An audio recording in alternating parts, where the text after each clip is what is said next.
Welcome to Tangents, a podcast based on a series of odd conversations between two friends. On August 21st, President Trump announced in a televised address a new American commitment to the war in Afghanistan. Trump, who questioned American interest in the war and called it a waste of money before assuming office, will be the third president in almost 2 decades to inherit America's longest war. In the wake of significant advances by the Taliban in recent months and greater instability in the country, typified by a massive bomb at the German embassy in Kabul last May, America will once again send thousands of troops to try to stabilize the war-torn country. With almost half of Afghanistan under Taliban control, the new presence of Daesh in the country, and the continued inability of the Afghan state to serve the needs of its fractured and impoverished people, their prospects for American success seem weak. Joining me, as always, is my co-host, Josh, and also joining us today is someone with both academic and personal experience in Afghanistan. Hello, Josh. Hello, Thomas. Hello, Nick. Hello, Thomas. Thanks for having me. Hey, Nick. Hey, Josh. So, Nick, well, welcome to Tangents, to you especially, but I was wondering if you could give us the answer to the most vague question possible. What would you say is America's big problem in Afghanistan? Well, the biggest problem that I see with America's policy decisions in Afghanistan is an overall lack of historical and cultural context of the region. We see a lot of strategy lifted from Iraq and juxtaposed directly onto Afghanistan, and that's not exactly appropriate. It's historically and culturally unique and different in many ways from Iraq, and simply lifting strategy and putting it in a new spot is not going to be a good answer. So, Nick, we really like to talk about history here on Tangents. Could you give us a brief history of American involvement in Afghanistan and maybe Afghanistan in general? Right. Thanks for the softball. Oh, you're welcome. Only the best for our guests. Especially coming off, that is kind of at the heart of American policymaking issues, looking for the brief answer, but that's the best way to start the conversation. So basically, the United States, starting in 1979, backed a group of rebels, the Mujahideen, against a Soviet invasion of the country. So the rebels pushed out the Soviets, and it was more of just they hung around longer than the Soviets did. It was a very brutal insurgency campaign. And of course, after 1989, this 10-year period where the Soviets were involved and mired down in Afghanistan is credited with being a large factor in the collapse of the Soviet Union. So yes, they stuck around, and we didn't know the rebels very well, and we actually didn't engage directly with the rebels, with the Mujahideen. Through Operation Cyclone, the U.S. government funneled resources through Pakistan into Afghanistan. So we didn't really have a lot of control over who we were working with and what their goals and what their aims and their tactics were.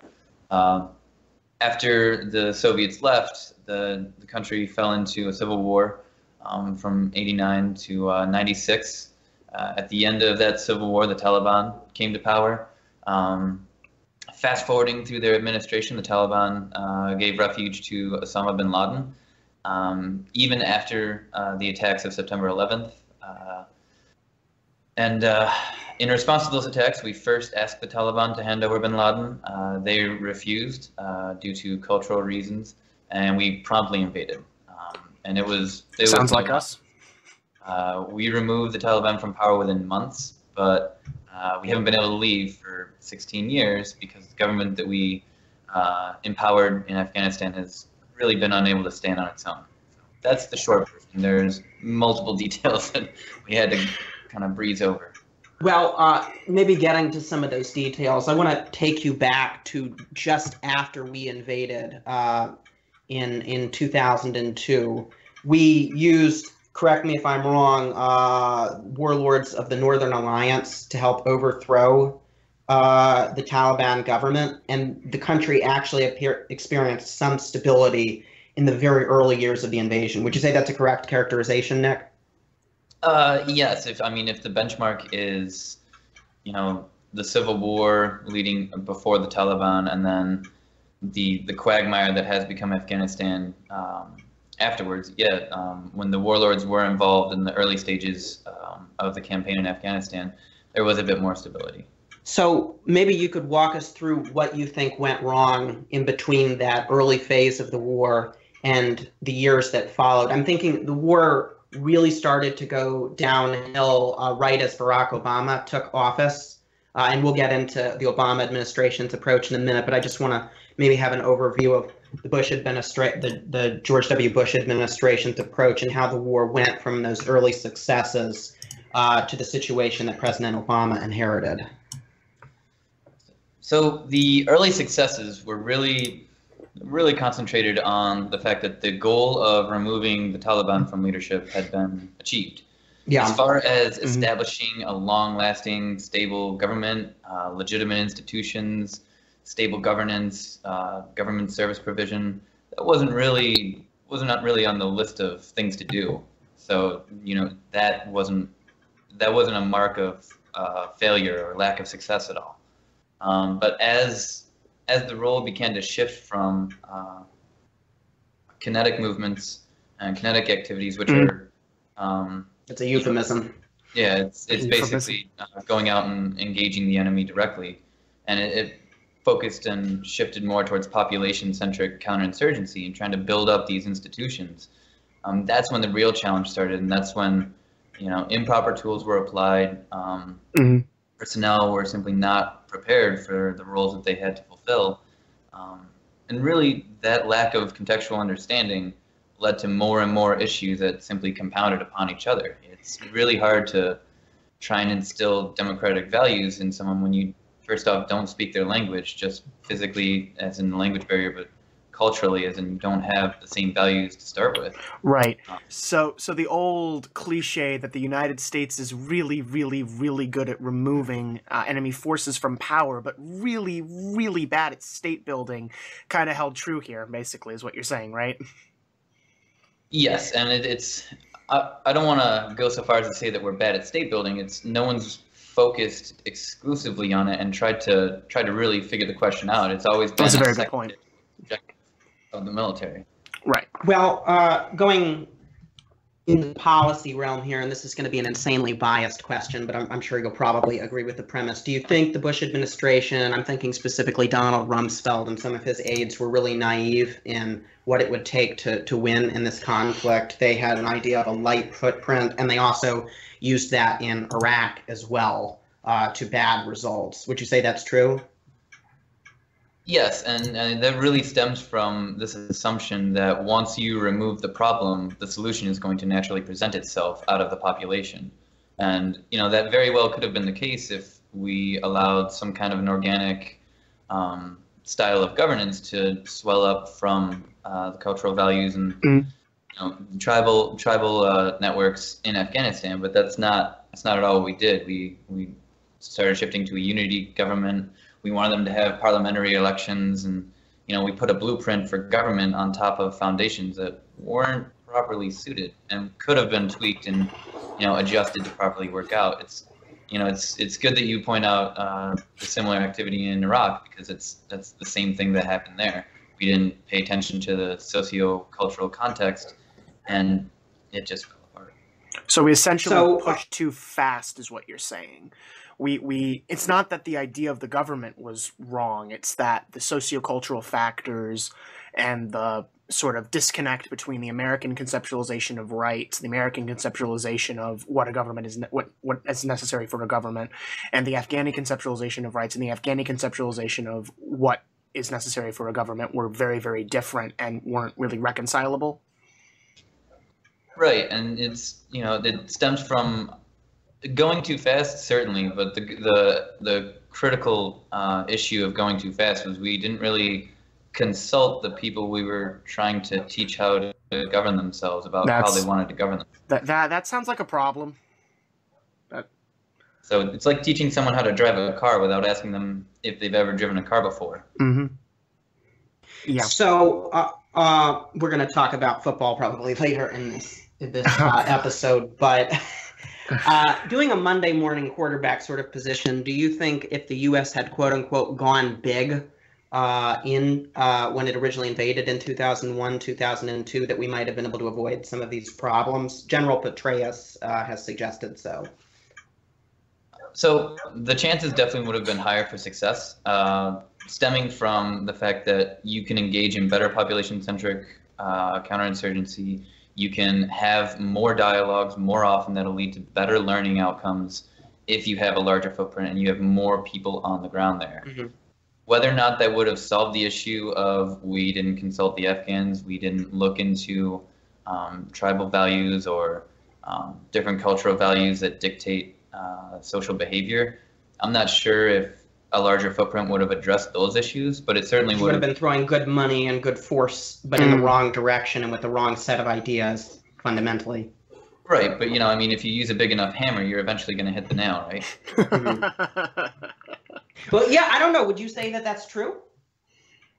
A bit, yes. I'm thinking so this week, the whole country's having flashbacks to Vietnam with the new Ken Burns documentary, and we used a lot more resources in Vietnam than we did in either Iraq or in Afghanistan, and we still didn't hit that nail, so to speak. So that's kind of a question of American presence and military force in the world, is even if you do use your giant hammer, are you actually going to be able to achieve the nail, particularly if the local population doesn't share the objectives that the Americans do or understand it? I'm going to tangential this long question for a second. I studied under a guy named Dale Copeland at the University of Virginia, a great expert and IR theorist on war, and he used to talk about a concept called the balance of power versus the balance of interests. In an asymmetric war like this one, the balance of power is obviously with the United States, far superior resources and so on, but the balance of interests is with the local population and always will be. The metaphor, so to speak, if I don't lose you on here, is we may have the watches, but the Taliban has the time. So can that giant hammer really hit that nail there? So more what I was thrusting at with that metaphor was when you have more people on the ground, you have more interactions, you have a higher possibility of people actually engaging in a meaningful dialogue and picking up the lessons necessary to engage in proper policy. Right. And on top of that, you're going to have better stability if you have more people on the ground. Mm-hmm. As far as the military operations, the levels of violence, you can simply control more territory. But that's not to say that that's the best way to do it. It's simply, the odds will increase, if only marginally.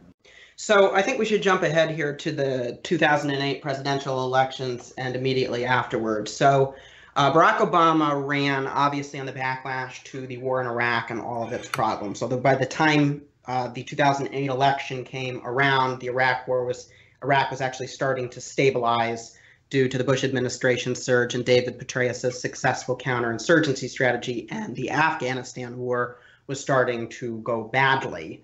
Obama famously called Iraq a stupid war and Afghanistan the good war, and said that he favored further involvement there. So when he won the election and assumed office, he immediately advocated a surge in Afghanistan, a push of, I think, more than 100,000 troops, correct me if I'm wrong on my figures here, in Afghanistan. But he paired this with a promised drawdown. Nick, do you think he made a mistake in doing that? So the mistake wouldn't necessarily be the drawdown, but announcing the drawdown was not the best idea. Like on a timetable, I mean. Right. So putting out a hard date like, hey, we're going to leave at this time. There are two arguments. The first argument in support of such announcements is that, it encourages Afghans to take control of the situation for themselves. They become responsible for operations. They realize they're about to lose this support, and they get their act together, and they start standing more independently. But the second argument, and the one that I'm more swayed by, is that, giving that information out allows your adversary, in this case the Taliban, to simply wait out the United States. And again, getting back to the quote you put out, we may have all the watches, but we just gave the Taliban the time. Yeah. We literally just gave them the time that we're leaving, so all they have to do is sit tight and hold on. Mm-hmm. So I'm going to play devil's advocate a little bit here for the minute. Okay. The Obama administration, not the Trump administration, the Obama administration would have said, we don't really have a clear set of objectives, and whether we can actually achieve those objectives is questionable. So it would have made more sense to put it to the Afghan government, as you were saying, that this commitment is not limited, because the government had become overly dependent on it. Do you think the Afghan government was responsive to this? Responsive to? I'm thinking under like the Karzai administration. Right, responsive to President Obama essentially saying like, hey, we're not going to be here forever? Yeah. It's hard to say. I mean, there is so much international involvement in Afghanistan right now. Obviously, the U.S. is taking the lead as far as military engagement, but we're not the only actors there. Yeah, and we'll ask about that. Yeah, we don't speak for all of NATO, as much as sometimes our presidents like to think so. And as far as assistance, foreign aid coming not from the United States still makes up a very large part of the government budget. So, saying that we're not going to be here forever, from the U.S. president to the Afghan president, that's simply one piece of a network of international support. So I'm not sure it would have as much gravity stating that. You talked about other American allies as part of the reason why the Afghani president being informed that the United States troops are not going to be in Afghanistan for so long is not as big of a deal as many Americans would like it to be. What difference have ISAF countries and other allies made in Afghanistan? Right.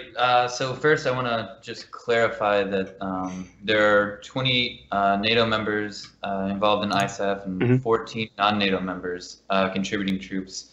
But the U.S. is still, the lion's share of troops in Afghanistan. Just so listeners don't get the wrong impression of my previous answer. Sure.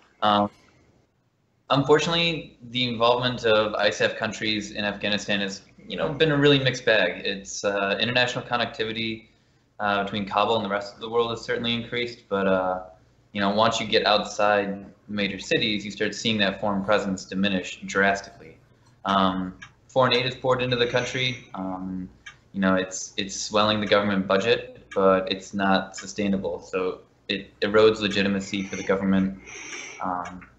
You have a big difference between Kabul and the rest of Afghanistan. So Nick, this is going to be a weird question. How important is legitimacy in the Afghani government? It is the central question. It's no question in my mind. It is the central question. But by the way, it's not just a central question for the Afghanistan government. You might find that it's also true here as well. Yeah, no, I noticed. Another long topic of discussion. But legitimacy is important for all governments, but especially in Afghanistan. I think it's a little bit more visible in the Afghan dysfunction than in the American one, maybe slightly for now.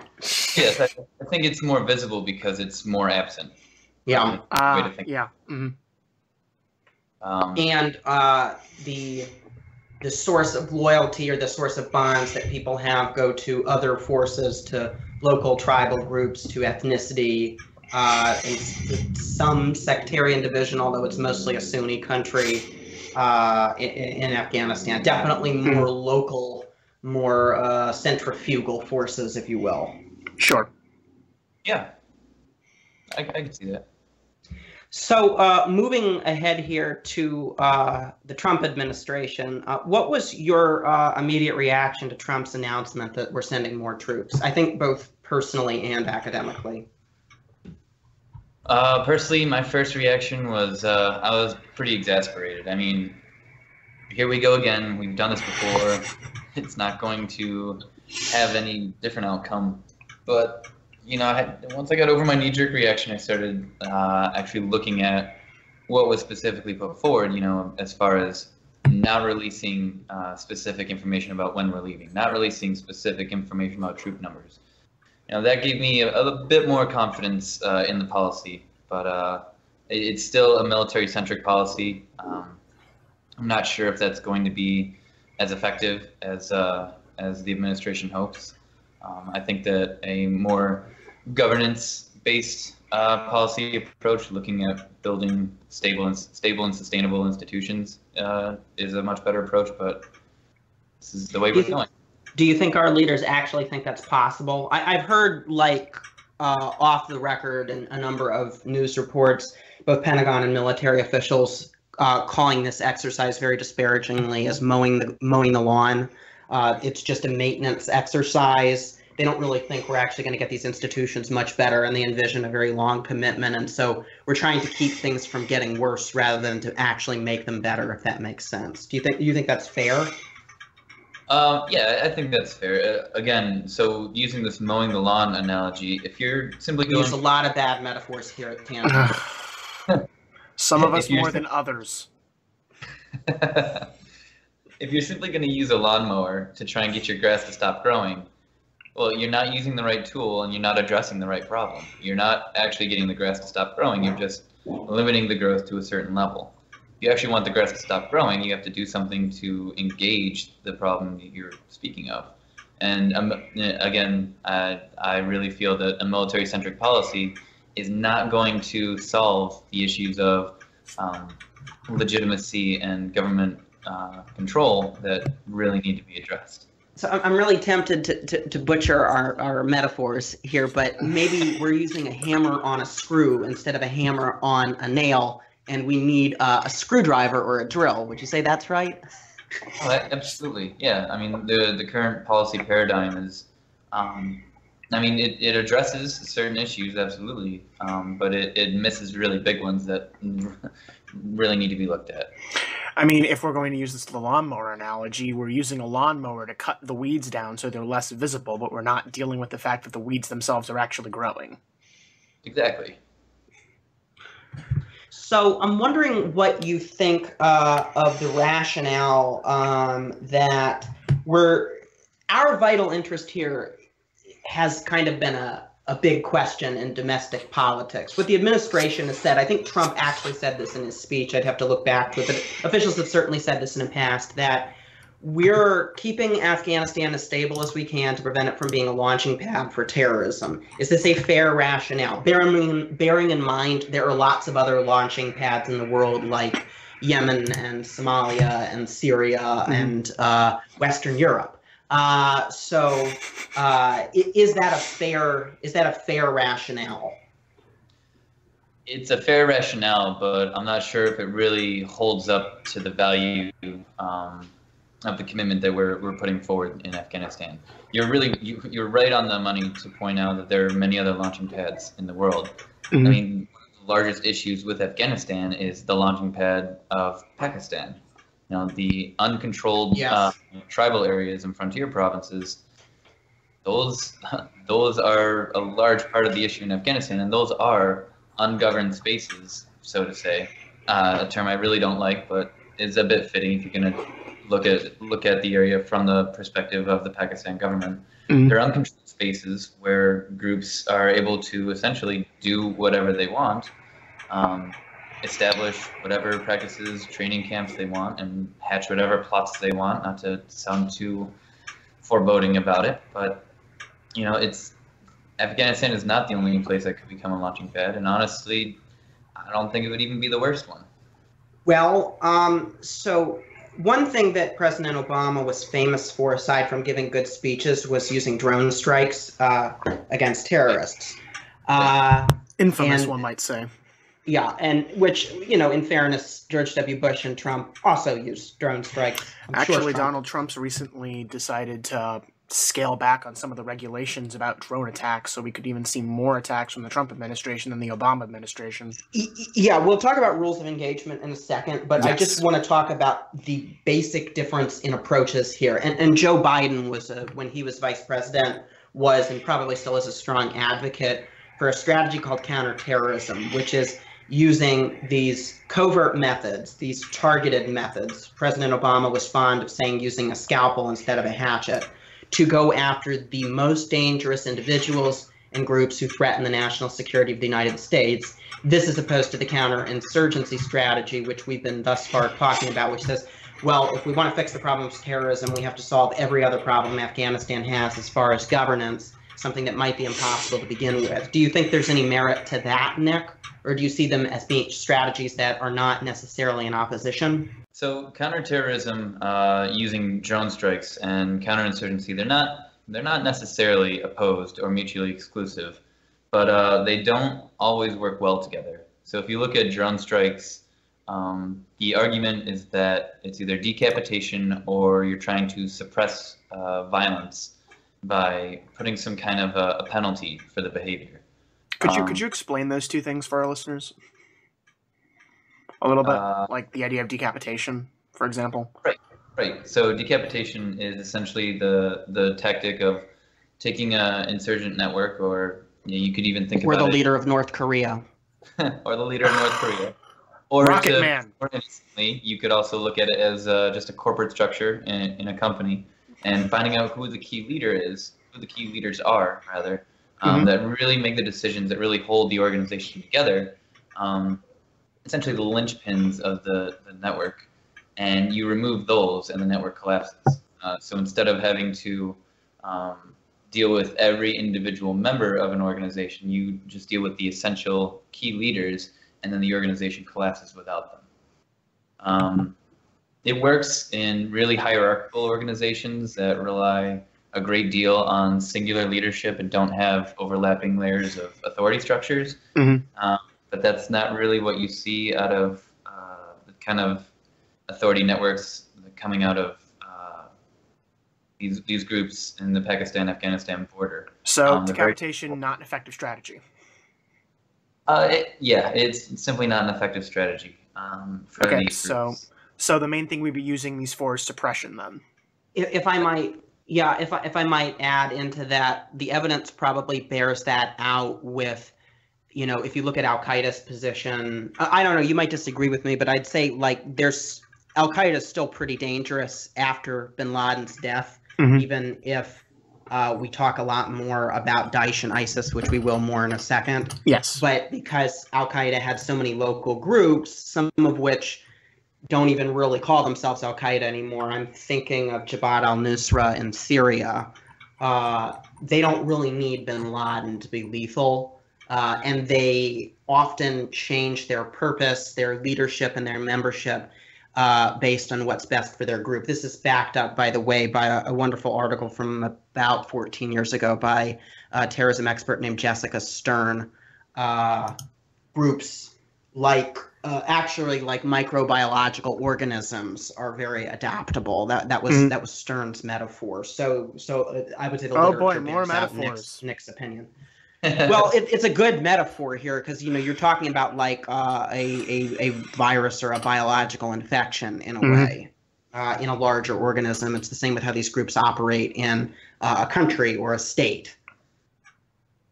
And just on that note, a really good book in the last. I love good books on tangents. Is by Staniland. It's called Networks of Rebellion. Yes, I've actually heard of this. Which is saying something. It goes in very well as far as putting together typologies and how they react to certain stressors and how the network itself responds to these kind of strategies we're looking at. Do you know Staniland, Nick? His father was dean of my graduate school, or associate dean of my graduate school. Excellent. Well, that's a personal connection right there. So, recommend that book, I guess. I have that book. Of course, you have the book, Thomas. We're not books. recommending books for Thomas and Tangents. We'd be here all day, and then Thomas would have read 95% of them. So, but to get back to the question, yes, please. Getting at this suppression effect, I actually did a small study in grad school in a class on economics of counterinsurgency. And you see kind of mixed results. We compared, we did a time and space correlation of drone and airstrikes and compared that to levels of violence in Yemen and the frontier provinces of Pakistan. And it was interesting. In Pakistan, we saw a slight suppressive effect. basically drone strikes would decrease the amount of violence in a 2-week period in that region and in the surrounding region. But, right. But in Yemen, we saw more of a revenge effect, where, you know, if there were strikes, there was going to be more violence in the following 2-week period. That is very interesting. The interesting thing to point out is, first off, we're not trying to suppress violence in Pakistan when we do drone strikes there. We're trying to decapitate insurgent networks that are active in Afghanistan. The study didn't look at that, which was a shortfall. And in Yemen, there was a higher rate of airstrikes, which are less effective, or I'm sorry, less specific than drone strikes. So that could muddy the result a bit there. You don't see the significant suppressive effect at levels that you would really want to see if we're getting the kind of casualties we are as far as civilians. So at best, drone strike suppression is a mixed bag. Yeah, at best, yeah. So that really segues us well, actually, into my next question. So. I'm sorry. There's one other thing I want to point out. Sure. Please. We were talking about its relationship with counterinsurgency. Totally failed to mention it. The really exacerbating issue with that is when you look at counterterrorism strategies, specifically drone and airstrikes, and their relationship to counterinsurgency tactics, it really works against counterinsurgency when you have civilian casualties. It's one of the things you can do for the situation. So as far as how well they work together, they can work together, but this issue of civilian casualties coming from these strikes, regardless of if you're decapitating the network or drastically suppressing violence, you're feeding into the narrative that supports insurgent recruitment, which undermines your counterinsurgency initiatives. Even with a minimal amount of civilian casualties, do you still think that you see the same effect, or is there like a certain line that needs to be crossed? I'm not familiar with research that looks at civilian casualties as far as their correlation to insurgent recruitment. That would be a phenomenal study to read. That'd be a phenomenal study to read. I agree. But as far as the theory behind it, any civilian casualties, especially from a drone or airstrike, you don't have a face to put to that. We'll get into this later, I think, when we talk about loosening rules of engagement, but when you don't have a face to put to violence, you simply have, this was a U.S. airstrike or a U.S. drone strike. Well, now you have a narrative that typecasts an entire nation state as this brutal, vicious, evil entity, and it makes insurgent recruitment that much easier. That makes a lot of sense. Anyway, Thomas, you had a question. I did. I was going to ask about the rules of engagement under the Trump administration. This is in reference to what you were saying about in civilian casualties. So just to give a bit of background, last March in Syria, when in Mosul, when the Iraqi army was attempting to retake the city, the U.S. was providing air support in the city, and they dropped a bomb which hit a building, killing between 100 and 200 civilians. The military is now making an inquiry to this, but all the speculation since has been that the Trump administration has loosened rules of engagement, and I'm wondering what your opinion is of that. Well, I'm not exactly certain that a bombing mistake, if that's what it turns out to be, would translate into loosened rules of engagement, but I definitely do see good reason and good argument behind the belief that Trump is going to loosen the rules of engagement. I believe he's said as much. He in fact did say as much. Yeah, but do you personally think that's a good thing, both morally and ethically? Its effect and its effect or its effectiveness. Right. So, I mean, obviously, with the first caveat for morality, obviously, war is the last option, something we should avoid at all costs. With that said, the rules of engagement that we abide by they're a product of World War II, and they're not always appropriate for the kind of military activity we find ourselves in today. I mean, we haven't declared war since the end of World War II, so True. That's an issue. Secondly, if you look at the rules of engagement, so a hypothetical situation in Afghanistan, or actually Syria, this would work as well. A friend of mine, a colleague from school, he was a junior officer in an EOD command over in Afghanistan, and one of the things that he brought up in one of our classes when we discussed a topic such as this concerning rules of engagement was the frustration that he and his troops felt when they'd be on a convoy, and you would see an insurgent, a man over on top of a hill, take two wires and make a circuit out of them, which is a common way of triggering an improvised explosive device. It would hit the convoy, but they were only allowed to engage that individual so long as they were within a certain amount of feet of that device. Once they lost line of sight contact with that individual, there was no way to fully attribute them to that attack, and they were no longer a combatant. Insurgents are taking advantage of these rules that we've set up, these regimes we've set up for how we engage in warfare, and it's asymmetric warfare 101. It's counterinsurgency 101.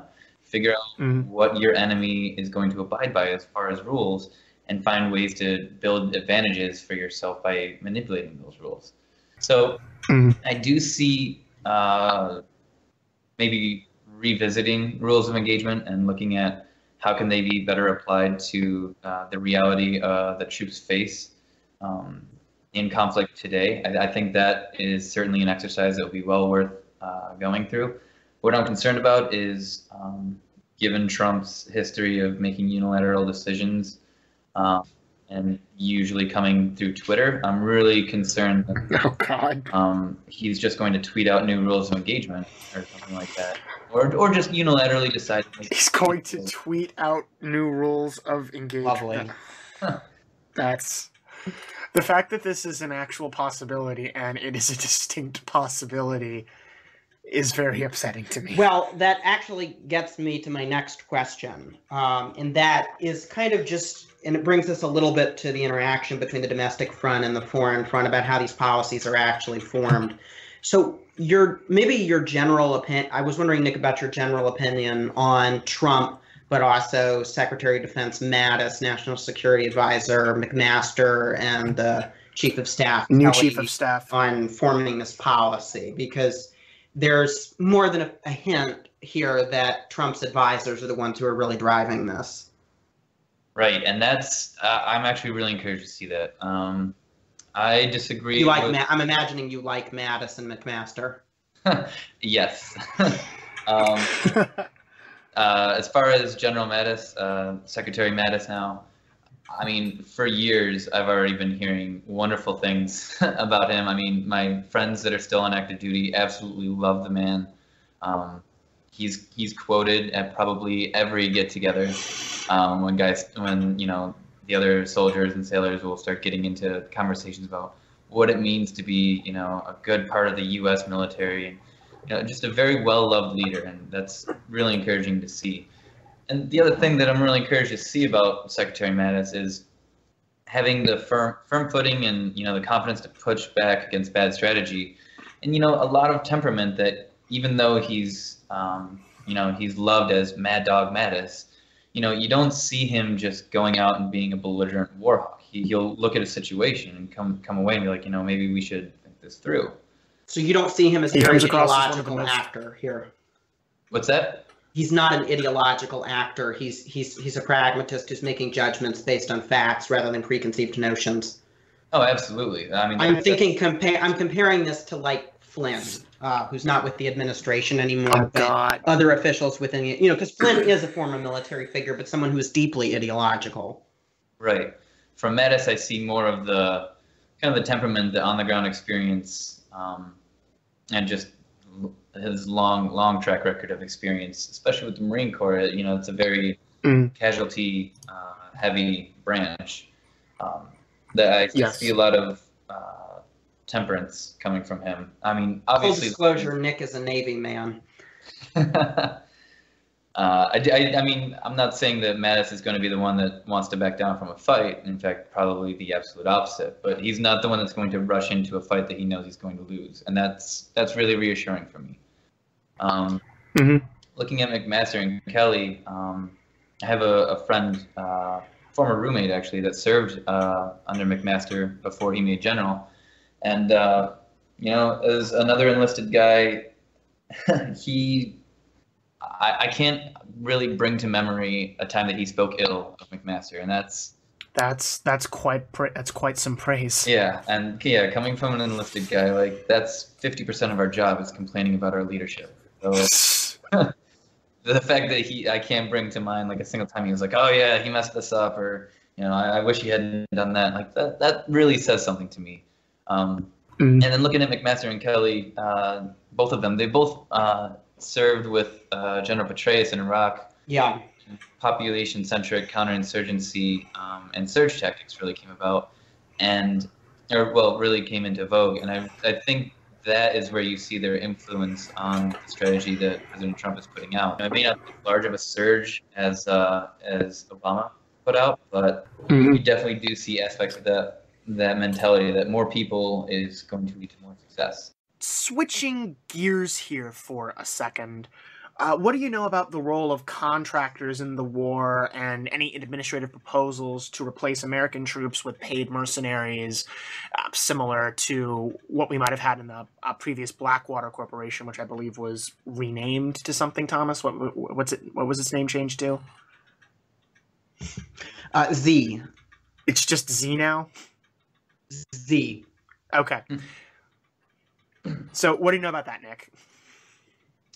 So contractors have a pretty heavy role in U.S. operations overseas, but it's primarily in support. So what I saw when I was over in Afghanistan was, you know, electricians, logisticians, right, yeah, laundry clerks, things like that. You know, it's covered by private contractors. Most of your construction, if the CBs aren't doing it, it's being done by private contractors.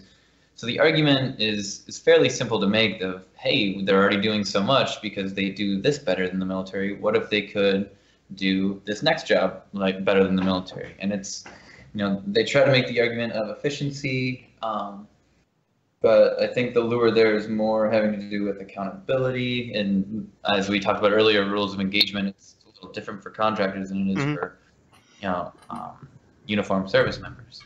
Right. As far as legislation being put forward, correct me if I'm wrong, but it didn't go through. No, it did not go through. No, and Mattis especially did not want that to be the case. Right. It was, my understanding, it was proposed by one of Trump's old cronies who has a connection to the Blackwater, the contractor. Everyone still calls it Blackwater. Yeah, everyone still calls it Blackwater because its new name is Z. Yeah, but because that's not when Mattis and McMaster saw this, they said no immediately. They could envision all of the problems that would have resulted if we privatized a section of the war. Oh yeah, I mean, privatizing war not a good idea generally. A couple of good movies about that, but not. Good movies about it, but. Yeah, I mean, you lose a ton of control. You lose accountability, which, depending on how cynical you are, could be an advantage. Because then you can't be blamed for mistakes. But you know, that's not really something you want to start getting into, because it's not only what's going to happen if we start doing that. You know, think about the knock-on effects of, well, if we start using mercenaries, how many other countries are going to use mercenaries? Think China, think Russia, to avoid being blamed for activities that are in their benefit. You know. You know what? The more we talk about this, the more I'm in support of mercenaries. The Hessians deserve rights too, damn it. I think that's a little Hessian further back. I'm not sure Hessians are a major global military. No, I do not believe so. I do not believe that they are anymore. Although it might give us somewhere to put all these right-wing militias. Well, so incidentally, I think Hesse has voted for the CDU, not the AfD. Good for Hesse. So, Nick, you've alluded to this before in your previous answers, but would you say that Pakistan is really America's ally in Afghanistan? Not really, but I also wouldn't say that's entirely their choice. Pakistan, the issues of governance in Pakistan and their relationship with insurgent groups could probably be its own episode. But what we're interested in here, Yes, it could. And we'd be happy to have you on for that episode as well, Nick. that would be very fun. And whoever is leading Pakistan by that time, we're really not sure right now, is also welcome on the podcast. Yes, probably for a constructive response. Yeah. So Pakistan hasn't really been our ally, but it's not exactly, their hands are tied in certain aspects. They've been able to maintain enough support that they keep the positive relationship with the U.S. That we have with them. We provide a lot of financial assistance to the Pakistani government.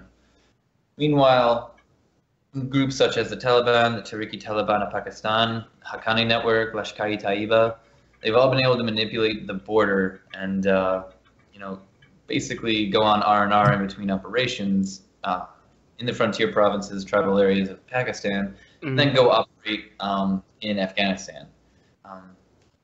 It's not that Pakistan is harboring them. I don't want listeners to get that idea. There may be certain aspects of that, especially when you look at Lashkar-e-Taiba. More on that in a second. But their hands are really tied with these frontier areas. And if you go back, before there was an India and Pakistan, back to the British Raj, this area was essentially the British at that time in the 1850s, roughly halfway through the 19th century. They essentially made a deal with the local tribes saying, we're not going to enforce all of our rules, but you need to listen to the main gist of what we tell you to do, and you got to pay some tribute. And that balance worked for a while. And Pakistan, to their credit, when the U.S. leaned on them pretty hard at the beginning of our involvement in Afghanistan, we put a lot of pressure on them to get the situation, get that area under control, which they've never had a very strong presence. Pakistan dutifully went in with their army, upset this delicate balance, and they were not successful. So they can't control that area. They can't control the groups in that area. And I mentioned Lashkar-e-Taiba earlier. They were originally started and supported by the Pakistani military in their asymmetric warfare strategy against India to secure control of Jammu and Kashmir in the northeast.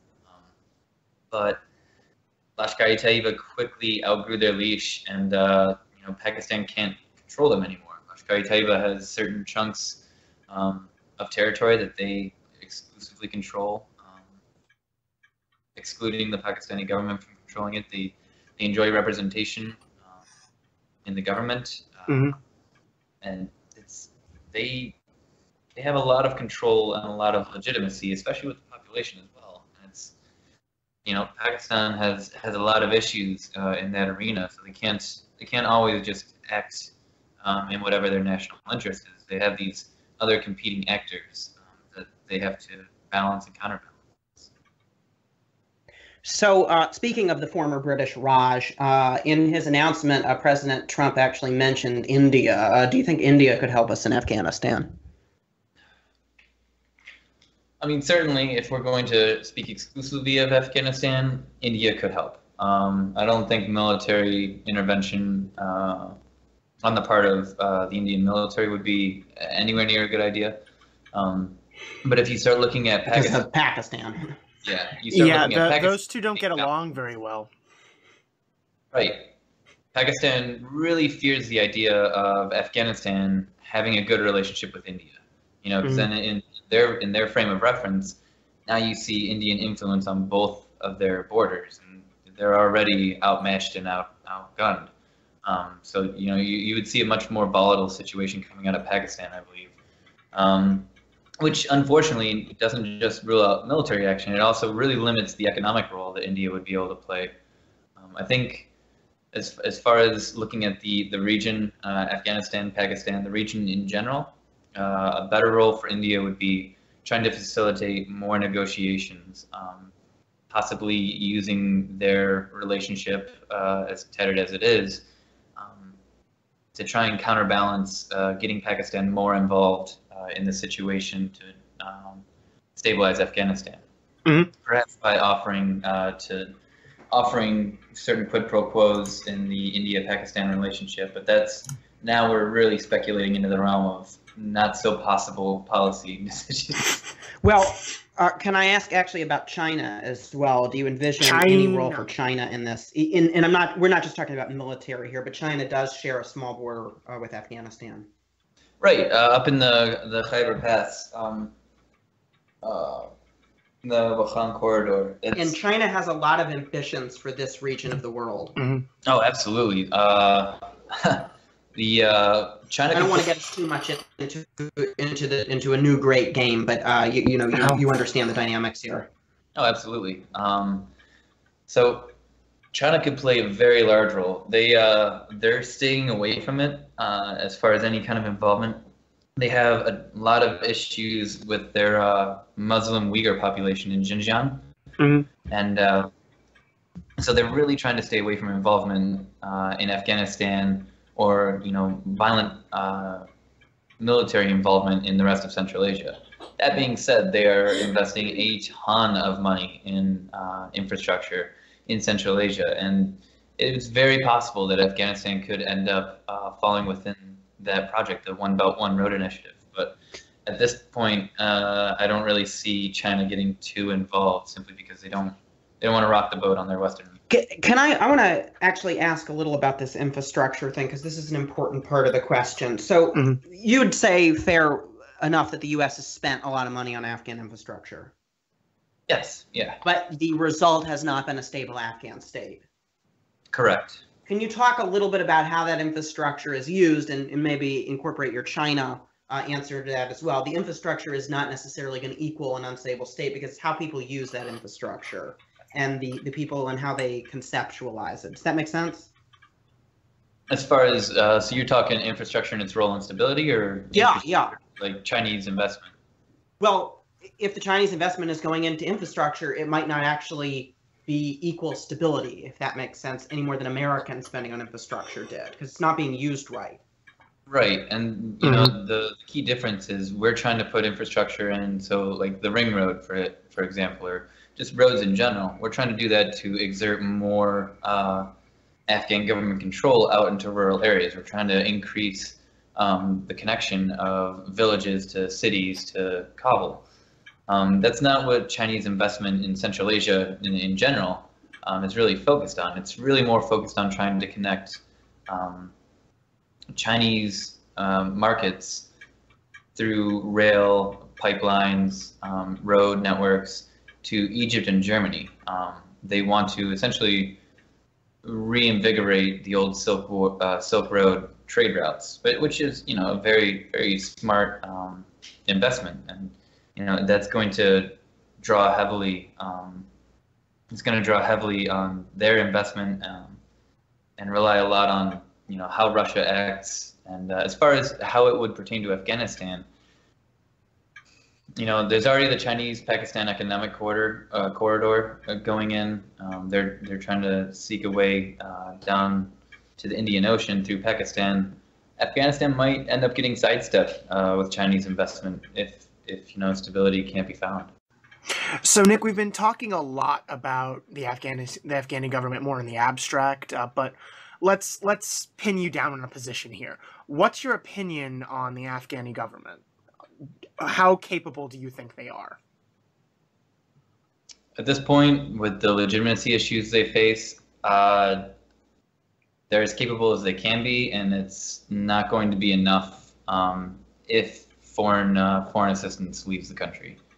I don't have confidence that the Afghan government could stand on its own right now. How much confidence do you have in the army as opposed to the government?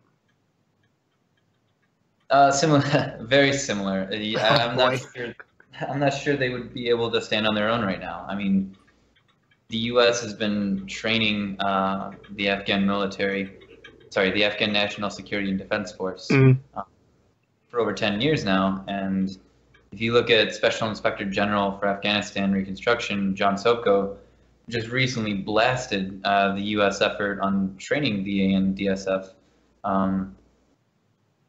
Because I mean, it's just not working.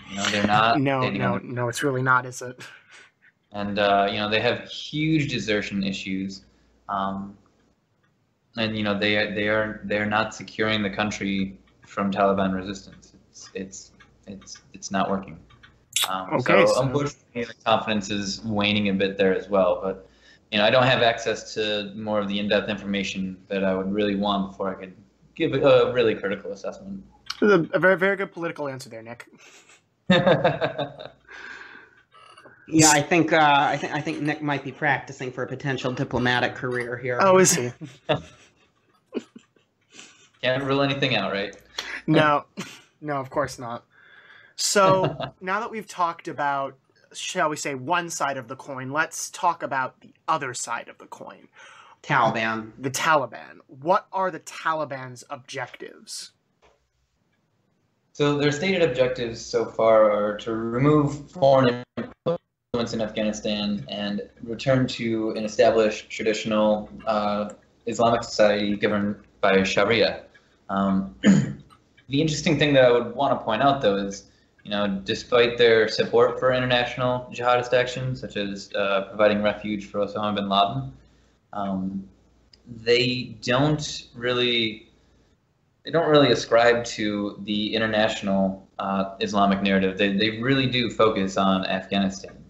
An important exception to this, which I know listeners who think critically a lot or read a lot about the Taliban, would be Mullah Omar taking the title Amir al-Mu'minin, which means leader of the faithful. And typically that's a title reserved for the leader of all Muslims. Right. But the term isn't always used in a global context, and the Taliban really delineate themselves to Afghanistan. And that's the really important thing. I mean, if you want to prevent people from lumping the Taliban in with Islamic State, for instance, Islamic State or Al-Qaeda, they really focus on this international narrative as far as the Ummah in general, the global community of Muslims, whereas the Taliban really do focus on Afghanistan. And that is kind of characteristic of a divide between, I hate to use this phrase, but sort of global Islamism is between those groups which are focused on the near battle or the near enemy, which is to say these governments that they could potentially turn into Islamist governments, and the far enemy, namely America.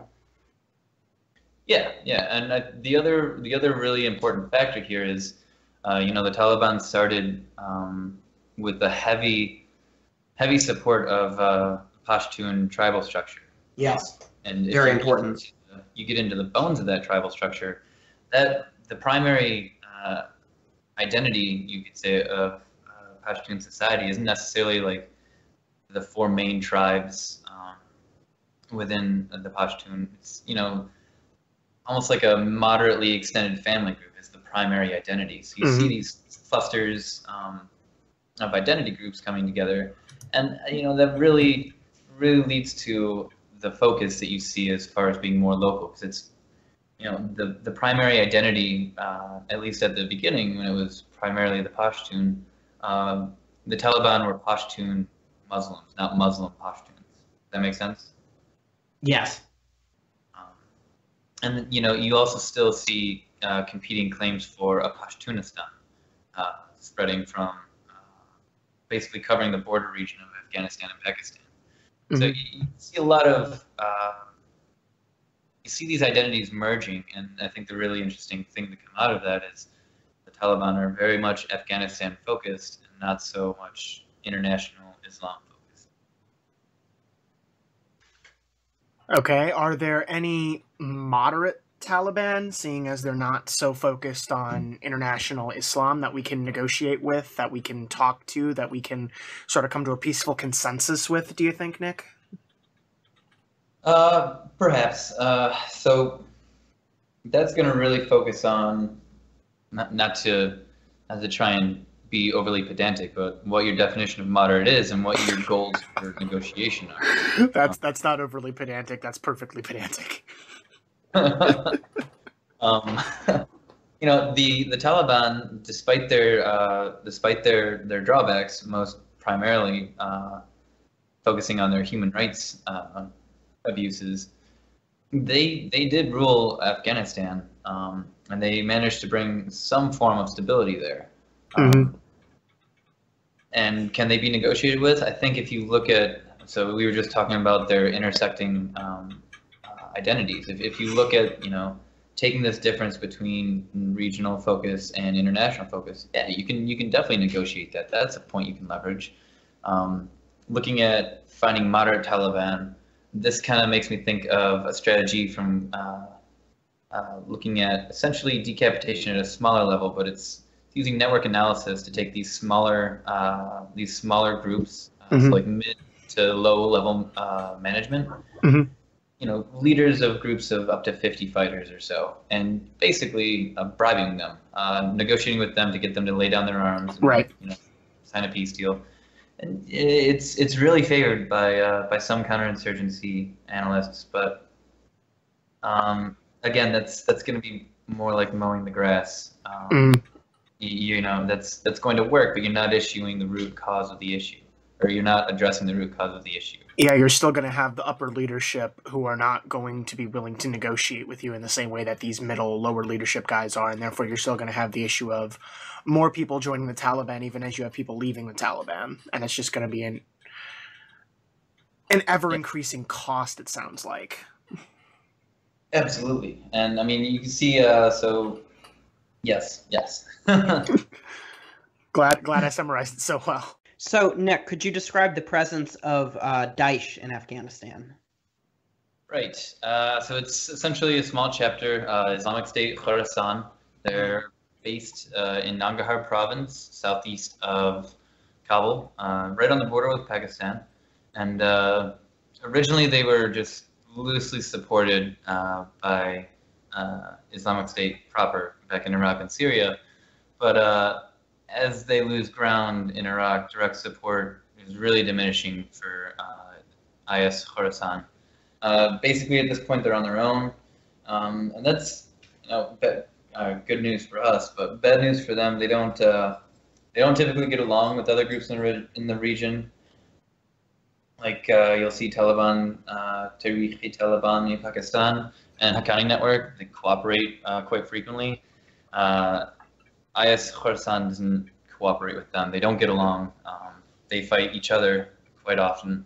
And they're typically far more conservative and far more brutal on the population as far as their enforcement of Sharia. And it undermines any kind of support that the local population would have for them.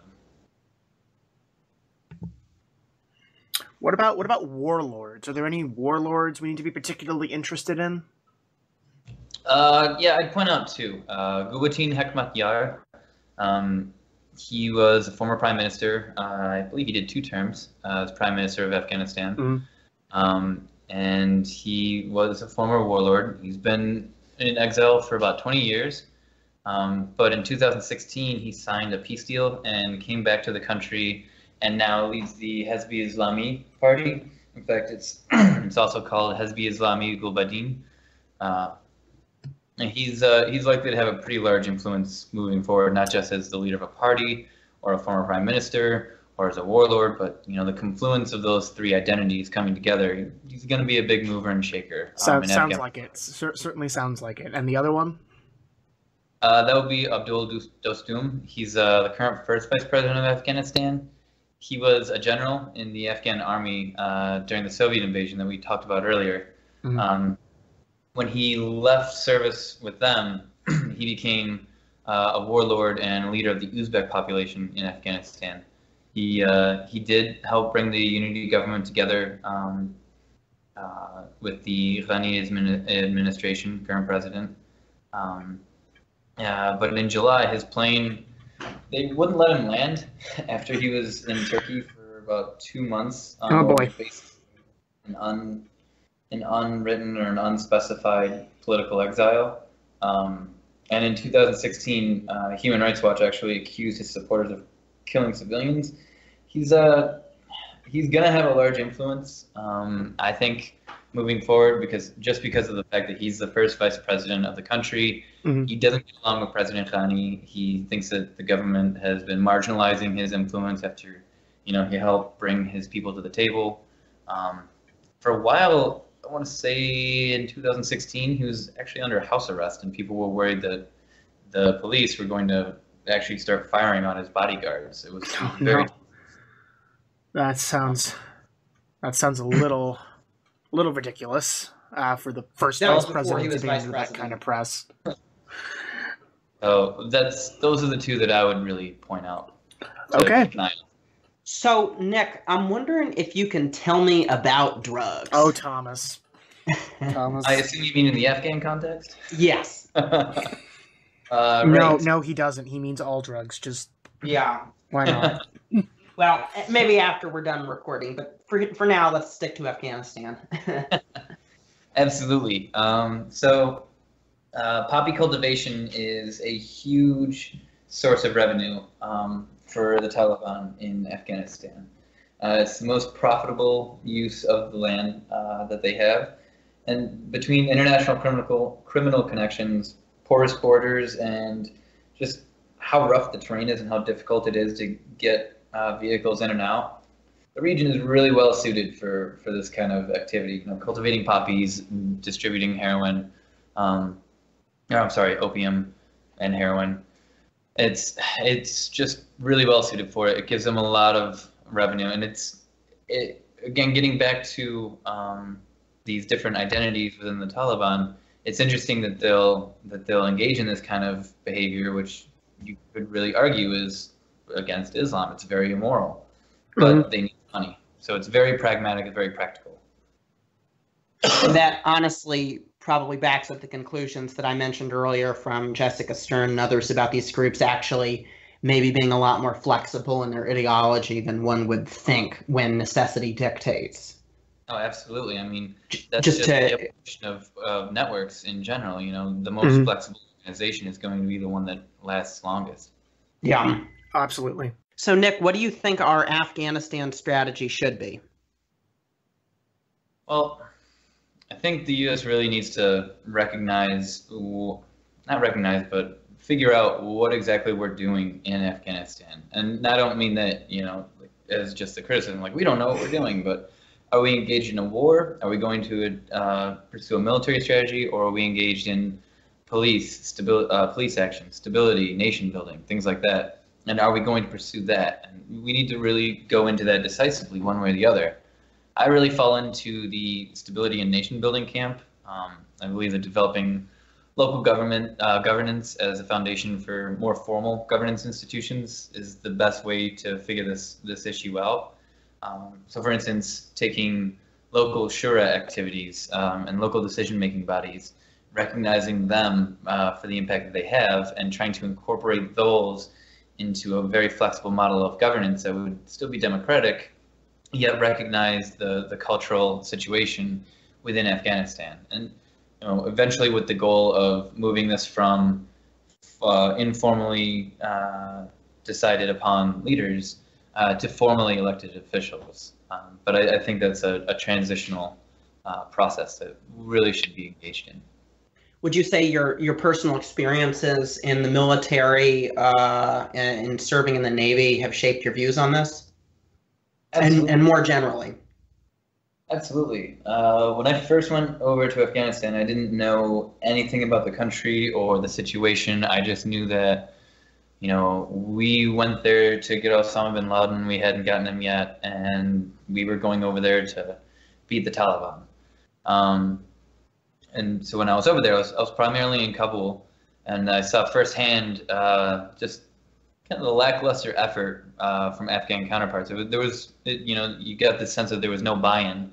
They weren't really engaged and committed to the process. And on the other side, looking at our NATO members and our actions there, it was basically going through the motions. Like, yeah, we know this isn't going to work, but we have to do this. We have orders. It was a really kind of sad thing to see. And if you look through the reports that the Inspector General has been putting out, I can read the report and I'm like, For instance, there's an example where one trainer used, they would watch cops to figure out what they were going to teach their Afghan counterparts. They would take slides from previous actions in Eastern Europe and just literally copy and paste it into training material for the Afghans. And, I remember the attitudes that led to those kind of inefficiencies. Moving on from that, it definitely shaped my my focus going through pursuing my education. Mm-hmm. And it makes it a bit easier to kind of sift through the literature, especially when you're reading a lot of theory about, oh, this is how this should work in this setting, and you're like, yeah, but it doesn't. Like, I remember that. So you're definitely alluding here, and I know this is a big problem in academia between those people who've only have really theoretical and academic knowledge of this subject, as opposed to you who've actually seen it firsthand. The ivory tower dilemma. Yes, to use the ivory tower analogy, it's been good to have looked at the subject before I entered the ivory tower, and then having the new vantage point from within the ivory tower. Seeing both sides of the subject has really been a huge benefit when it comes to discussing the issue, researching the issue, working on it in general, and it's absolutely shaped my experience and my views on the subject. So one of the great writers on the Afghanistan conflict is Dexter Filkins of The New Yorker, who's just done some phenomenal reporting from Afghanistan. He wrote a book several years ago called The Forever War in regard to the seeming perpetual cycle of investing of resources that the U.S. has put into Afghanistan. Nick, would you say that Afghanistan is the forever war, or is there an end in sight? I'm hopeful for an end in sight. In my opinion, the outright war in Afghanistan is over. At this point, the longer and more difficult role of nation building is really what's bogging us down. But that gets a bit pedantic as well, because I'm basically saying we're no longer at war, but we're still in conflict. Essentially, if we don't find a way to get more buy-in from the Afghans themselves, most likely through conferring with them, gauging their opinion and like, hey, how would you like to go about this? Basically letting them fill in the mold of their own government rather than us just throwing one on them. I think if we do that, success will be a lot easier to find. If we don't, if we simply keep doing the same thing that we've been doing without adapting to the situation, I'm not confident that we'll find success. All right. Well, thank you very much, Nick. We really appreciate your insights. Yeah, seriously, thank you. Thank you, guys. And that brings us to the intellectual buffet. Thomas, what have you brought to the intellectual buffet today? More Germany and more Russia. I want to start actually with... We brought the entire country of Germany and the entire country of Russia to the intellectual buffet, Thomas. Do we even have the catering for these people? I don't. The catering might be better than you would think. I would very much like having schnitzel and borscht in the same sitting. But I want to start specifically with the German election results, which are coming in as we speak and as this recording goes on. Yes. The ARD, which is a consortium of Germany's main regional public broadcasters, is reporting that. Yeah. Before we get too far into this discussion, did we or did we not here at Tangents make some predictions about the German elections in an episode that we really recommend listeners to take a listen to if they haven't already? We strongly recommend our listeners listen to the German election episode, and what I would say now will complement it. Because for once, Thomas wasn't wrong about his election predictions. Wrong. I'm very happy to say that my prediction wasn't too far off the mark. No.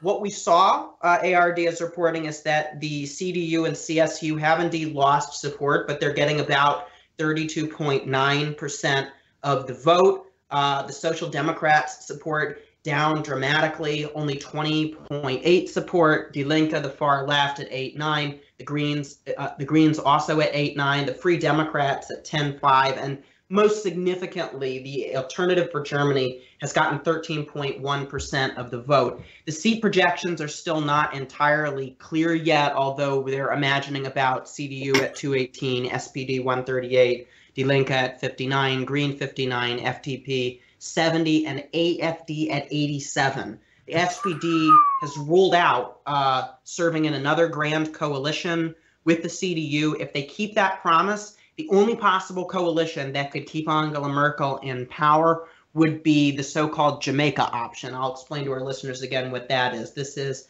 a coalition of the CDU, whose color is black, the Greens, whose color is green, Free Democrats, whose color is yellow. Those are the colors of the Jamaican flag. Mm-hmm. The Greens and the FDP have some pretty significant policies on Europe and on the environment. And also there is division on social policy with Merkel's, the CDU's sister party, the Christian Social Union, with the Greens. So negotiations would be tough and could extend over several months, but that would be the only option to keep Merkel in power right now. She can't just have a coalition with either the FDP or the Greens alone. She needs both in order to keep in power. But the Greens and the FDP have made, the leaders of both of those parties have made definitive statements about their desire to cooperate and about their rejection of the AfD, the Greens going so far as to call them Nazis, which I will remind our listeners is not hyperbolic when one invokes it in German politics. So very interesting results indeed. What we saw here, and what is different from, I think, the French and the Brexit votes and the votes in the United States, is this result is about what the polls said. Not exactly as far as numbers. The AfD did better than its poll results were predicting, but they got about they got about what the pre-election polls said at 13%. A lot of their support was in East Germany. We were in former East Germany. We're not surprised to see that. About a fifth of East Germans supported the AfD. That's 20%, which is astonishing. Yes. And a lot of it came at the expense of all the other parties, especially the SPD. Die Linke did not lose much support. The far left still has a lot of appeal in the former East. So we are seeing a surge and a backlash against Angela Merkel's refugee policy, against her policies toward the euro, and a general feeling among Germans that they are, quote, unsafe. Although Germans still, on the whole, seem to think that Merkel was better placed than Martin Schulz to lead Germany. So we'll have to see how those results go. I'd remind our listeners one more time before I get on to Russia that the German system is really well positioned to absorb this new populist vote.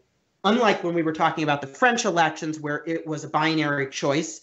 If Le Pen won, she would have been president. That would have been it. Obviously, in the U.S. elections, the Electoral College narrowly goes for Trump. Trump is president. No other option. In this system, it's proportional. The parliament's divided. There can be coalitions that block the AfD, even though they're in there now. And maybe through their merits, show that their policies are better than the AfD and show that they're better positioned to confront it. This reminds me of results actually recently in the Dutch elections earlier this year in March, in which the Freedom Party of Het Wilders got 13.1% of the votes. I'm looking at the results now from the Dutch elections, almost exactly the same as what the AfD has gotten in these German elections. And as we mentioned last time, they were able to turn that 13% into almost the presidency or the prime ministership in the Netherlands. Well, the reason they weren't able to do it is because they couldn't form a coalition, because all other parties blocked them. Yes. That's the advantage of the proportional system. All other parties saw this as a threat to Dutch values and a threat to what the Dutch stood for, and so Mark Rutte and other parties they actually still haven't formed a government, amazingly. It's September. The election was in March. But Mark Rutte and the other parties are determined to block the PVV, the Freedom Party in the Netherlands. And that's exactly what's going to happen here in Germany. The only way to be successful in German politics is to form coalitions with other parties, to seek a broad consensus. The AfD ran on a platform of breaking this consensus. They were going to go their own way. They were going to stand for German nationalism in a country that has made so much effort to reject this since the Second World War. Nobody else is on their side. they aren't going to be able to form a government, but they have succeeded in shifting the debate, I would say, as we mentioned in the Germany episode. Okay, now on to Russia. On to Russia. So the other big story of the past couple of weeks has been Zapad 2070, or Zapad 2017, which means which means West 2017. This is military exercises that Russia and Belarus have been holding and have increased tensions in the Baltic. The Russian government said about 12,000 troops from Russia and the Belarusian armies were going to be participating in an exercises mostly in Belarus with foreign observers there. Independently, it's estimated that about 100,000 troops are participating in this. This is a huge military exercise that Russia has held in the past week, one of the largest since the end of the Cold War. The exercise is pushing a simulation of a failed invasion of a Baltic country in which Western governments attempt to overthrow the leadership of Belarus, and Russian and Belarusian militaries respond with conventional and also nuclear forces. Russia has tested 2 nuclear missiles in the midst of this exercise as well, the RS-24 missiles during this exercise. This is a massive exercise. NATO has tried to keep quiet during this exercise so as not to push up tension, but it's a part of a larger set of tensions that have been increasing in the Baltic in recent years. In the past few months, NATO has deployed more than 4,530 troops into the different Baltic states, Latvia, Lithuania, Estonia, and also Poland. Additionally, Sweden, and I know I've mentioned Swedish military policy more than once on this podcast, but it's more important than it sounds, believe it or not.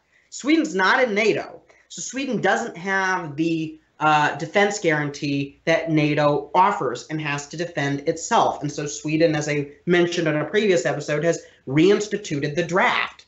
And now they're holding a military exercise with more than 20,000 troops in a simulated invasion of Sweden. Oh my God. This is all because, and that's important, and Sweden has a lot of money to put into its military. Sweden's a rich country, and that's all because of these increased tensions in the Balkans. One additional point I might make about the Russian angle in this exercise. A part of the exercise is actually cutting off Latvia, Lithuania, and Estonia from the rest of NATO and circling the 3 Baltic countries, which is what makes them so nervous that Russia might be planning someone. And this has been compared to what Russia might do. It says this is defensive, but in an offensive situation, that would be very bad for the Baltics. No kidding. You have to remember the 2008 war with Georgia, in which Russia wiped out most of the Georgian military and affirmed the separation of South Ossetia and Abkhazia. So Baltics, we're talking a lot about North Korea, and I think rightfully so, but the Baltics tension has gone up quite a bit too. Russia still matters, and we should definitely be concerned about it. Okay, well, thank you very much for that, Thomas. So, Josh, what have you brought to the intellectual buffet? Well, I've brought a couple interesting things for us today. First of all, I've brought the entire NFL to the intellectual buffet. Seeing as, we're having it catered by 2 countries, I think that might be okay. Now, the reason why I've brought the entire NFL to the intellectual buffet today is, of course, due to Donald Trump's recent speech relating to the NFL. In Alabama. Yes. And also his... We might mention the results of the Alabama election in a different intellectual buffet. It's definitely worth mentioning. Oh, certainly. And also his recent Twitter... I mean, a Twitter storm implies that there's some kind of external influence. I'm going to say Twitter rampage against the NFL. Which is pretty interesting. Was it against all of the NFL, Josh, or was it against people of a certain skin color in the NFL? It was mostly against people of a certain skin color in the NFL, actually, Thomas. Thank you for pointing that out. Yeah. So, essentially, Donald Trump... He has no problem with Tom Brady. Oh, no. Tom Brady's fine. Trump loves Tom Brady. Which, I got to admit, we want to say something funny about... Donald Trump hasn't complimented much on Deflategate, has he? No, he hasn't. He's probably also a Patriots fan. Anyway. Yeah, but what very strange from a New Yorker, by the way. But what What has he specifically done with black NFL players this time? Well, he's essentially said that when a person of a certain skin color, of a certain political persuasion, disrespects, quote unquote, disrespects our flag, and this is a direct quote from Donald Trump, he said, "Get that son of a bitch off the field right now. Out, he's fired. He's fired." You know some owner's going to do that. He's going to say, "That guy disrespects our flag. He's fired." And that owner, they don't know it. They don't know it. They'll be the most popular person for a week. They'll be the most popular person in this country. Then he proceeded to talk about how the NFL's ratings have been declining, mostly due to an increase of traffic on YouTube channels. Most people cutting their cable subscriptions in general, going to websites like Hulu, Netflix, streaming services, things like that, which honestly we'll probably cover another intellectual buffet because it's quite interesting what people I'd love to do one on TV. Plus, I mean, Trump's focus on ratings is getting a bit boring. I mean, really. Oh, the ratings. Yeah, he mentioned that when he did his the controversial announcement during the Hurricane Harvey. I think he said he made the announcement because the ratings would be high. Yes. Yeah, or if he attacks CNN, he says failing CNN, the ratings are so low. And then he also said, of course, the wonderful remark, great turnout, great crowd. Just don't do that, please. Anyway. I wonder if that's how he gauges. Donald Trump got a big welcome in Alabama? I'm so shocked. Yeah. It's just can we please just let the election crowd size thing go now? Just please. So there was an immediate response from people. Trump was criticized by NFL owners who stood behind their teams, not necessarily in solidarity, but in at least respect for the athletes' positions. There was a immediate Twitter clapback by LeBron James and Steph Curry of the Curry of the Warriors and James of the Cleveland Cavaliers, and essentially Curry had already said that he didn't want to go to the White House and re-articulated his position, which resulted in Donald Trump disinviting him, which caused LeBron James to comment, "You can't disinvite someone if they don't want to go. Going to the White House was an honor until you got in it." Which is just... Shots fired. Yeah, shots fired. LeBron James, hashtag woke, or something like that. I don't know. I don't feel sorry. What I was thinking this morning was, you feel sorry for Donald sorry Trump? For the ESPN commentators. Oh, God. Who do their best not to have their network be political. Well, some of them They probably couldn't avoid it this morning, whether they tried or not. I can just imagine not them. Really. Not really. Also, seeing as we're recording on game day, there's been a lot more people sitting out the national anthem than there usually are today. As a matter of fact, in one of the NFL games scheduled in London, England, we had all the teams linked arms, coaching staff included, and knelt of the national anthem. So there's been an immediate response from the NFL about this. And of course, it does invoke First Amendment concerns as well. What Trump said is definitely not illegal, of course. But it means that these people's freedom of expression is being attacked by Donald Trump. Now, the NFL could technically fire these people. Could do that. Because the NFL is an at-will employer. Which means essentially, I mean, like we kind of talked about, well, we've kind of hinted at this a little bit. Very similar to like the Google memo with James Damore. Or Chick-fil-A employees wearing a button with an aborted fetus on it, being fired for that. Yes, you can be fired. Surprising from Chick-fil-A, admittedly, but... You can be fired for political speech. I think I mentioned Title VII of the 1964 Civil Rights Act in a previous episode, in which I talked about what Jeff Sessions is doing to that title and how he's changing its interpretation entirely. But it doesn't protect political speech. So an at-will employer can, in fact, fire you for political speech. I ask an intensely biased and critical question? Please. Okay, so the NFL players have had a lot of controversy from other stuff unrelated to politics before. Yes. And received very little sanction. I'm thinking including domestic abuse. Mm-hmm. Yes.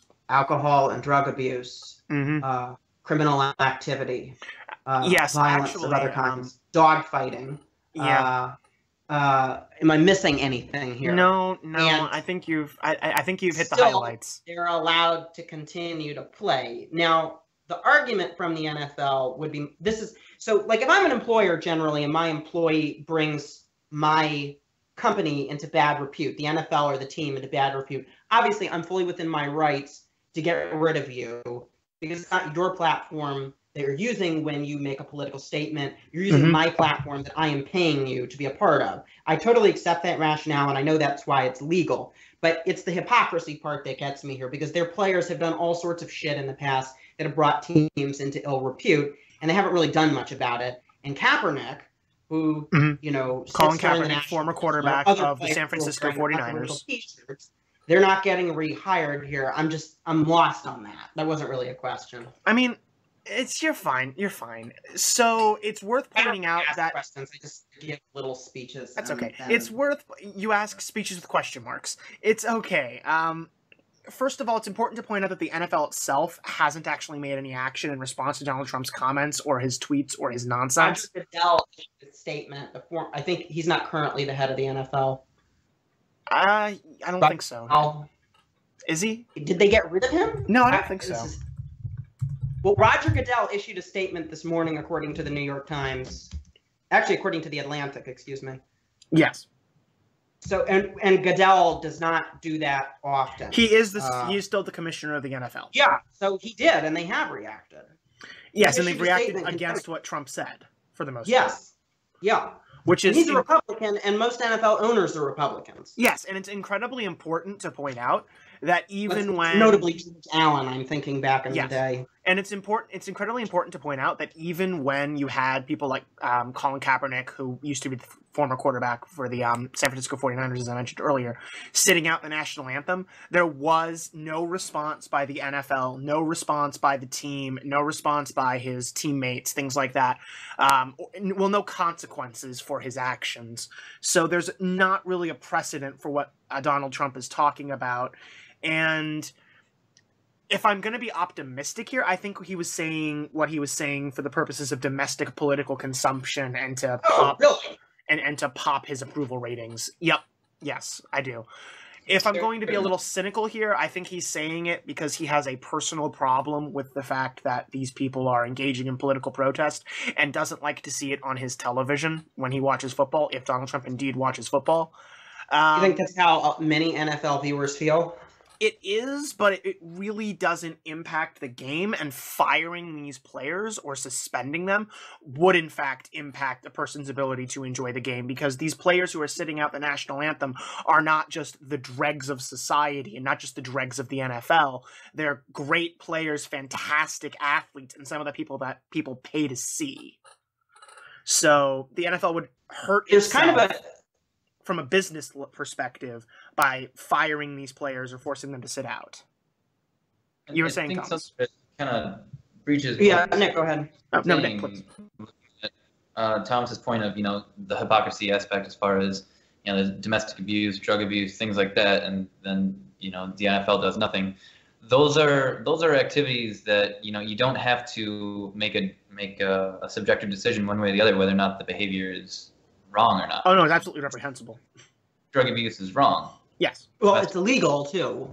Exactly. It's illegal. That's actually a better way to look at it. Mm-hmm. Political statements, rather, that then comes down to a value judgment. Like, does the NFL want to stand for this or against this? Does the NFL want to allow its players to use this platform for support or not? And that's when you start getting into more of a gray area than you would see with drug abuse or something. Precisely.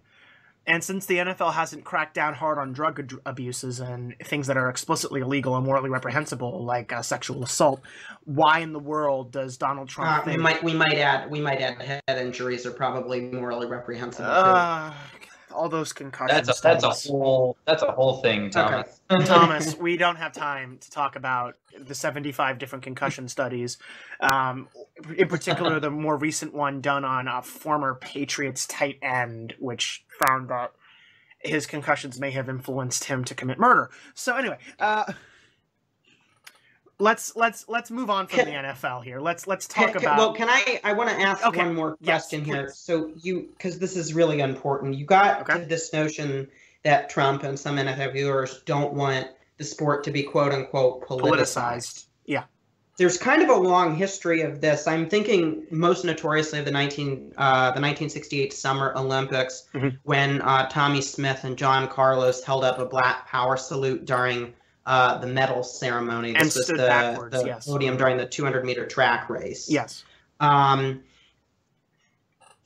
Sport is a part of. I'm using the British one. Sports are a part of our national life in any other way, and I just kind of fail to get at this argument of why should sports be immune from political commentary when we have it in everything else? And is there also a little bit of hypocrisy here when conservative players have made political statements in the past and not gotten much flack for that? I mean, part of the reason why Tim Tebow had such a large support base was because he had these conservative views, very Christian views. Yeah. So, yeah, I think there's a lot of hypocrisy there, as a matter of fact. I mean, Tim Tebow is very well known for that. I also don't think that there's a way to really stop things from becoming politicized when people feel moved to act politically. I mean, I guess you can try and get rid of all players who might potentially make a political statement, but then, again, you're jeopardizing the quality of the product that you're putting out. And NFL is going to have, I mean, Donald Trump thinks ratings are bad now. Look what happens when you bench half the starting quarterbacks. I mean, it's not going to be good. So I do think you're entirely correct, Thomas. I do think that there's not really a way to end the politicization of sports. And people use that when it's something they don't like. If you like it, nobody accuses somebody of politicizing. Whether or not the politicization is anything to do with maintaining or changing the status quo. Exactly. If you see criticism of this, like, oh, I don't want my sports politicized, it's because it's trying to change the status quo. But they're fine. Normally, people are fine if you're maintaining the status quo. You won't see any issues there. No, that's entirely accurate also, Nick, which is, again, part of the reason why I see a massive amount of hypocrisy here. Also, I think it's important to understand that a lot of the reason why sports are being quote-unquote politicized is because of the political climate that we have today, and how people are becoming... Everything is divided. And how people are becoming more and more engaged in these racial identity groups, political identity groups, and things like that. And that's not necessarily a bad thing, but it is a thing that's going to have pervasive impacts across different parts of culture, and sports are not exempt from that. So that is important to point out. I have to ask one more question. Oh my gosh, I know we're using a lot of time. What has the alt-right's reaction been to this? Well, there's been a couple interesting reactions. Anthropological research, I'd love to know. There's been a couple interesting reactions to this. First of all, we've had people saying that Donald Trump wasn't actually talking about having these people fired. He was just using his catchphrase. I don't even know what that means. That's the level. So there's a line between giving someone the benefit of the doubt and ignoring the context of words to make a political statement. I think we've long since crossed that line in that view. The second view has been that this isn't an attack on the First Amendment rights because the NFL is an at-will employer, which I already talked about a little bit. That's legally correct, but it misses the implication of Donald Trump's statements, and also the idea that, the president is typically considered the leader of the free world, and Donald Trump is making a statement that essentially abridges people's freedoms for making political statements that he and his supporters don't agree with. That's a big deal. Which once again kind of proves that they're missing the point on the free speech argument. They're entirely missing the point on the free speech argument. And they're also missing the point selectively on the free speech argument, which gets into the whole theme that we have running, which is alt-right hypocrisy. And then the third reaction I've actually seen a decent amount of this, which has been people who feel profoundly uncomfortable with what Donald Trump said and pushing back against him, but rationalizing it with, he makes good policy, but he says stupid things that I don't like sometimes. And so that's essentially been the reaction. I think that the majority of the reaction I've seen is a mixture of the first and the second, sadly. Not the third is it's a minority, but it's a very vocal minority. And this is the kill somebody on Fifth Avenue crowd. Yeah, and I do think that you might, if Trump continues this sort of attack on freedom of speech that he's really doing right now, or attack on the principles behind freedom of speech at the very least, you legitimately might see some pushback from the alt-right. The alt-right does tend to be pretty decently pro-freedom of speech and anti-political correctness, which I think is an entirely other topic that we can get into. We recommend our listeners listen to all previous episodes on the alt-right, including our first episode, and the Charlottesville episode in particular. So, all right. And also the CNN episode. That was a great one, too. Yeah. Yes. Nick, what have you brought to the intellectual buffet? I have brought China and the rest of Central Asia. Wait, intellectual buffet is crowded today. Guys, we can't bring entire continents to the buffet. I did not order enough food. We touched on it a little bit earlier, but I'm speaking specifically of China's One Belt, One Road initiative. Yes. We talked a little bit about it in a previous episode when I mentioned China's investment in Greek ports, which is one side of One Belt, One Road. Right.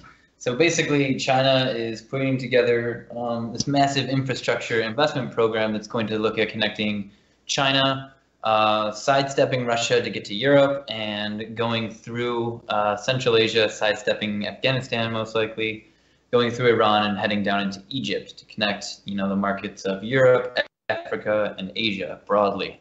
And this kind of falls right into a 1904 paper by a man named Mackinder that looked at the world island and kind of coined this term, the geographical pivot of the world, looking at on in Central Asia, and that the big Eurasian landmass would be the key to economic power and therefore military power. If you want to couch it in today's terms, the key to really sustainable hegemony moving into the 21st century and through it. And what you see is, all of this investment. What concerns me and what I think is going to be interesting for listeners to look at is there's this stereotype that most people have about Central Asia, that it's this shut-off corner of the world that doesn't really get a lot of connection to the rest of the world. You think about Turkmenistan, Uzbekistan, Tajikistan. When's the last time you met somebody from these areas, or when's the last time you heard a lot about some kind of discourse going on in these countries? That's very true. Turkmenistan is one of the most shut-off countries in the world. It has been ranked as next to North Korea, the most oppressive country in the world. Sometimes it ties with Eritrea. It's an extremely oppressive country. Exactly. So you've got this. Also, their leader's name, I think, has probably like 25 syllables. Oh, God, yes. Why? I typically just use his first name, Gurbanguly. Yeah, Gurbanguly is easy to remember. That is easier, yes. So what you have is this setup of this massive amount of Chinese infrastructure investment coming. And if you look at the leaders of these countries, they're actually, despite the stereotype of the countries being so shut off from the rest of the world, they're actually really well connected as far as economic, political, and security mechanisms. I mean, it's really quite astounding how far those governments can reach internationally. And moving forward with this, it's going to be really interesting to see the dynamic of this amount of money going into a region where, yes, the population may be cut off, but the governments are very much connected to the rest of the world in, this strategically important chunk of the globe, with the U.S., Russia, and China all kind of vying for power and jockeying for a position in the region. I think it's going to be very, very exciting, to say the least. Sounds like a powder cake waiting to happen. And, Russia at this point can't keep up with that kind of investment. As much as they would love to put infrastructure up north into their region, they simply can't. Can't maybe compete. if they invade the rest of the Ukraine, they could potentially stay, because the gas pipes that go through the Ukraine, they could take those and use that revenue. But pretty sure that there would be an immediate international response if Russia was to, invade the rest of the Ukraine. Right. So I guess they should just annex it like they did Crimea. Yeah, exactly. Just get the Ukrainians to want to be Russians. That'll go well. But I mean, you point out pipelines, and that's essentially one of the big things coming out of this is, you know, I think China has taken notice of Russia's control of pipelines, not just through Ukraine and basically trying to choke Europe, but through Central Asia. As former Soviet republics, just the way the Soviet Union was organized, resources typically ran north-south through the region back into Russia. Yes. And that's still the way it primarily works now. China has worked a bit on getting gas lines coming from Turkmenistan, for instance, into China. And as they continue to do this, it's not necessarily a zero-sum game, but they are removing and diminishing Russia's influence in the region, which, as it used to be part of the same country, is really offensive to Russia. I can imagine. So this is kind of, though, further evidence against the kind of some oft repeated conspiracy theory that Russia and China are going to gang up against the United States. Oh, is that still a thing? Differences with each other. I mean, I can see that as a conspiracy theory, but if you look at the reality of the competition in Central Asia, they do not cooperate. They wherever they do cooperate, it's because Russia can't outright overcome Chinese influence. I mean, Nick. The book that really gets into the mechanics of how this works in Central Asia is a book by Alexander Cooley and John Heathershaw. It's called Dictators Without Borders. Thomas, do you have that one? No, I don't. I will get it soon. Okay. It's a fascinating read that goes through how the leaders of Central Asia use these international regimes, both economic and political, to achieve their goals within and without their borders. And it really gets into the mechanics, and it sets a very clear picture of how, you know, this conspiracy theory that Russia and China are going to gang up on the U.S. is simply not the case. They're adversaries as well. They just aren't as outright and abrasive as it, because they don't have a President Trump. All right. Thank the world for that. And on that note, thank you for listening to Tangents, and have a good rest of your week. Bye, guys.